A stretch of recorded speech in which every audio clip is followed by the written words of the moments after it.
ఇద్దరు ముగ్గురు కూడిన చోట నేనుంటానని పలికిన దేవా.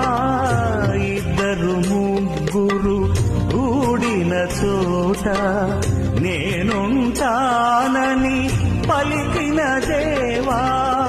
మా దోషములను క్షమించు స్వామి, మా దోషములను క్షమించు స్వామి.